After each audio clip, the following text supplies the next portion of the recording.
Sa ating episode ngayon pag-uusapan natin ang isang napakahalagang paksa, lalo na sa mga empleyado.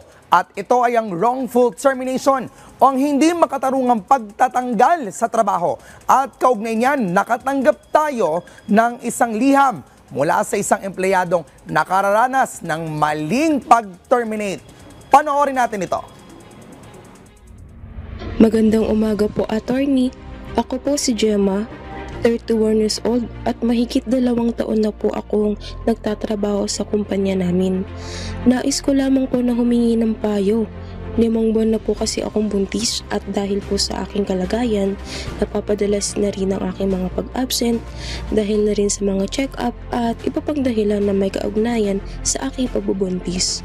Ngayon po, hindi na ako pinapayagan ng mag-maternity leave at tinatakot na rin po ako ng aking boss na patatalsikin ako o ite-terminate ako sa aking trabaho kung mapapadalas pa yung mga pag-absent ko. Sa halip po na maintindihan ang sitwasyon ko bilang isang ina, tila tinatanggalan pa ako ng karapatan. Attorney, legal ba to?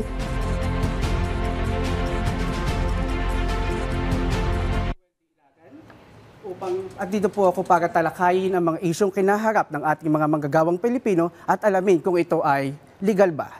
Good morning, Prof. Pipi. Good morning, attorney. At maulang umaga sa iyo. Oo nga, maulang umaga, attorney. Naku, nakita natin kanina yung tanong na ating letter sender, Napakalaga po yan. Sa ilalim po ng batas, protektado po ba ang mga buntis na empleyado laban sa termination? We want to know ano-ano mga batas na nagalayang protektahan sila. Okay. So nakita natin doon sa kwento ng letter sender, buntis siya at sinasabi na tinitreaten siya na ite-terminate o tatanggalin siya sa trabaho. So sa Constitution natin, sinasabi that the state recognizes the role of women in nation building and also it should promote fundamental equality before the law. So dahil dito sa sinasabi sa Constitution, may mga batas na na-enact o pinasa upang protektahan ang karapatan ng mga kababaihan. Nandito yung Magna Carta of Women. So sinasabi dito na lalong-lalo na sa issue ng letter sender, yung a pregnant woman cannot be terminated by reason of being pregnant. Ayun. So, attorney, ano ba yung term na wrongful termination? At bukod sa pagbubuntis, anong mga sitwasyon pang maaring masabi natin na illegal ang isang termination? Okay. Sa labor laws, ito yung batas na sumasakop sa mga empleyado at saka mga employer. Ang tinatawag nating wrongful termination is illegal dismissal. Okay?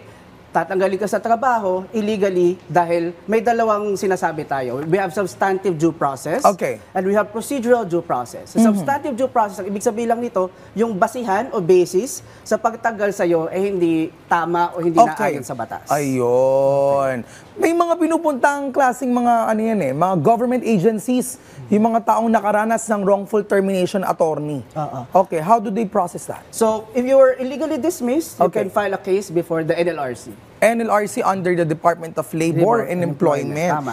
Ano ba pwedeng parusa, obligasyon ng mga kumpanyang nagsasagawa ng wrongful termination sa kanilang mga empleyado? Okay. So, dalawa yon. Okay? Sinasabi natin, substantive due process, ibig sabihin yung basihan sa pagtanggal sa'yo hindi tama. At we have procedural due process. Ibig sabihin, yung proseso kung paano ka terminate hindi tama. Kasi nakalagay sa batas, may tweet notice requirement. Ibig sabihin, halimbawa nakagawa ka ng violation, halimbawa naging absent ka today, okay? Ano dapat ang ginawa ng employer mo?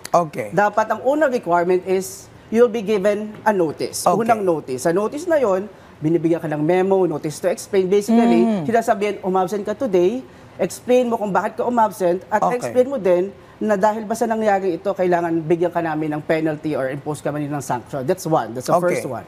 The second notice na sinasabi ng batas is, after mabigyan ka ng notice and you're given opportunity to explain, magdi-decide ngayon ng employer, should I terminate this? Ano kayang penalty ang i-impose ko dito? And after that, pag nag-decide, yung decision mismo should be given to the employee. Meaning, dapat ino-notify ka kung bakit ganito ang naging desisyon ng employer doon sa nangyaring infraction or violation. Naku, yung iba na-intimidate pa yung mga empleyado at kapag na-terminate pa sila, natatakot sila na baka pa nagsampa sila ng kaso at may bago silang kumpanyang a-applyan afterwards, ay hindi sila matanggap dahil gumagawa sila ng ganong klaseng proseso na talagang dumudulog sa pamahalaan or with their private attorneys na sila ay na-terminate legally. Pero, attorney, ang nakikita kasi natin dito, madalas sa problema ay yung sinasabi natin na takot yung mga empleyado na magsampa ng reklamo kasi baka lalo nga sila mahirapan maghanap ng trabaho. So, paano natin sila mahihikayat at masisiguro na sila naman ay magkakatrabaho muli?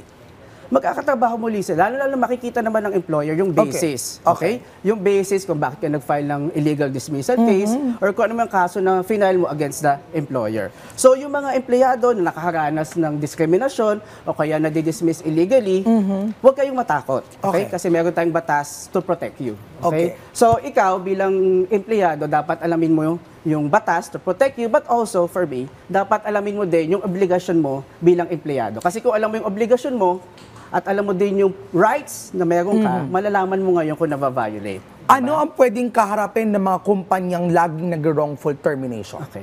Pag wrongfully terminate ka, sinabi ng DOLE na wrongfully terminated, so ibabalik ka, reinstatement. Okay? Lahat ng entitlement mo, benefits, ibabalik sa'yo. Ayun. Sa side naman nung mismong employer, anong pwede mangyari sa kanila? So, they'll be also liable for damages. Okay? In addition to the mga benefits mo as an employee, yung employer will also be liable for damages for the wrongful termination or illegal dismissal. Attorney, what is the worst case scenario that happened to you na hinandle mo na kaso ang wrongful termination? Worst case, normally, talaga yung mga kaso na ayaw lang talaga sa empleyado. Okay? Ayaw sa empleyado, hindi na nakakabuti para sa kumpanya. Siyempre, may mga empleyado na gumagawa din naman ng ways to really damage and prejudice the employer. So yung employer, hindi niya na observe lahat ng due process. Procedural or substantive, gusto na niyang tanggalin. Okay? But of course, may risk yun. Pag nalaman na illegally dismissed, you assume the risk na magbabayad ka ng mga damages, you assume the risk na lahat ng mga benefits na binigay sa kanya is babayaran mo. May mga katakas ba rito?